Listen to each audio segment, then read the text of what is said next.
والله يعني صراحة الرجال يثنون علي ثناء مو بسيط، لكن النساء تدعي علي. محبكم فهد المويس، وسيط زواج وأجمع راسين بالحلال، تقريبا المدة من 10 سنوات. والعمل هذا حبيته لأن فيه خدمة للمجتمع وفيه مصلحة. والله هذا المجال من باب التعاون على البر والتقوى. سألت أحد المشايخ المعروفين جزاهم الله خير، سألته قلت يا شيخ الله يحسن عملك، بعد كنا في محاضرة، قال لي الشيخ يا وش عندك؟ قلت والله يا معك أبو خالد أنا أسعى في الوساطة الزوجية. قال طيب العمل هذا حلال ولا حرام؟ قلت له والله حلال. قال إذن هذا من باب التعاون على البر والتقوى. والله شوف، النساء تخصص النساء في النساء وتخصص الرجال في الرجال، لكن المرأة مسكينة ضعيفة مسكينة، كيف تعرف الرجل؟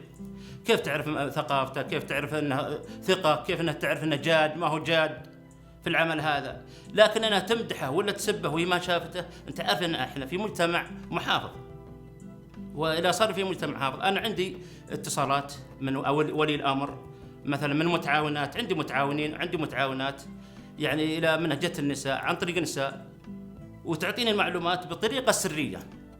أنا أعطيها معلومات الرجل، ولكن ما نزكي على الله أحد. أنا أعطيهم المواصفات الخارجية والداخلية ما يعلم بها إلا رب العالمين. صعبة أني أمدح شخص بعينه. العقبة اللي نواجهها في الطلبات، الرجال يطلبون موظفة، يطلبوها معلمة كويس، على أساس يقول لك، قلت ليش؟ قال مشان تصرف على نفسها. والبنت أو المرأة تطلب واحد ظروفها المادية كويسة. فكيف أن إحنا نعادل واحد يبغى واحدة موظفة، ولا واحدة تبغى واحد يحس المسؤولية وموظف وغني؟ أنا أعتبره زواج الخوافين. زواج المسيار هو صحيح ما في شيء، لا صار إنه زي ما قلت لكم فيه مأذونة وفيه يعني الشروط والأركان مكتملة، مهما صار هم يعتبرون أن الزواج المسيار مو صحيح. هذا زواج المسيار اللي صار مع حسب الأركان والشروط فهو صحيح مهما كان ومهما سمي. والله يعني صراحة الرجال يثنون علي ثناء مو بسيط، لكن النساء تدعي علي. لكن احنا ما سوينا غلط، هذا دين، وانا ما سويت هذا الا مشاور مشايختنا، وفي مشايخ معطيني التزكية الله يجزاهم خير. والله اكثر اللي طالبين الزواج المعددين، لان اللي معدد هو اللي يتمنى احد يفتح له يعني صدره وياخذ معه ويعطي، فاقد مثل الطفل اللي فاقد الحنان. واحد تزوج مسيار، الرجال هذا موظف حكومي وبيتوتي، ما يطلع من البيت للعمل للمسجد، ما يطلع نهائيا. الرجال صار راعي بر متولع في البر، كل نهاية أسبوع ياخذ فراشه ويحطه في السيارة وللبر، أو دايم كل نهاية أسبوع ياخذ فراشه ويحطه في السيارة أو للبر.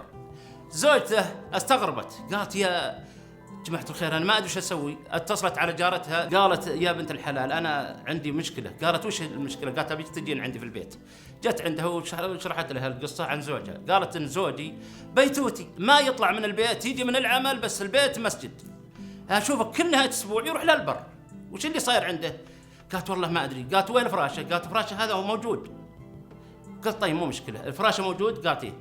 قالت فك الفراش وحطي فيه وسم، أما خشبة ولا حاجة موجودة واربطيه نفس الرباط وخليه يروح للبر، وإذا جاء من البر فكيه. إذا أن الوسم موجود معناه أن الرجال ما فل شو اسمه الفراش، والرجال وأعلمك بعدين. المهم راح الرجال وجاء تعبان من البر ونزل فراشه ونام ذيك الليلة، وراح من بكرة العمل، وزهمت على صاحبتها جارتها في ذي وقالت تعالي يا أم فلان أبو العيال هذا هو جاء من البر وراح للعمل، تعالي فلي فراشه. فلت فراشه ولا الوسم موجود في الفراش، معناها انه ما فله كويس. على اساس انت عارف الا من الواحد يبغى يفرش فراشه بينظفه ويسمي بسم الله الرحمن الرحيم ويرتبه، هذا على صفطته له الشهرين 3 شهور ما فله. ايوه المهم وش سوى؟ قالت خلاص انا الان عرفت السالفه. وش السالفه؟ قالت السالفه ابو عيال متزوج مسيار. قالت شلون؟ انهبلت الحرمه. قالت لا ريحي نفسك. صارت جارتها حكيمه، قالت يا بنت الحلال زوجك متزوج مسيار ولا يبغى ينكد عليك حياتك ولا ينكد عليك عيشتك. لكن إذا تبغين تدرين وبيعلمك أن زواج مسيار وتدرين أن زواج مسيار بتصير مشاكل وبيعلن زواجه وبيعدل لك ليلة ولا ليلة، لكن اسكتي واصبري وخليه يروح نهاية الأسبوع وباقي الأيام لك. قالت ما في لك كذا، قالت ما في لك كذا. الله يستر علينا وعليه ويسهل أمره بسلامته.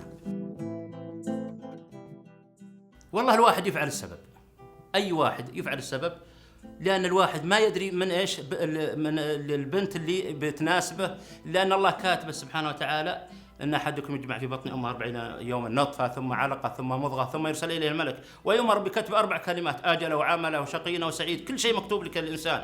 فالواحد يبحث عن الزوجة، يروح برا بلده ويروح من كل مكان، والنهاية يأخذ بنت جيرانهم اللي الله كاتبه بيصير. يعني مهما صار الواحد، لكن إيش الواحد يفعل السبب.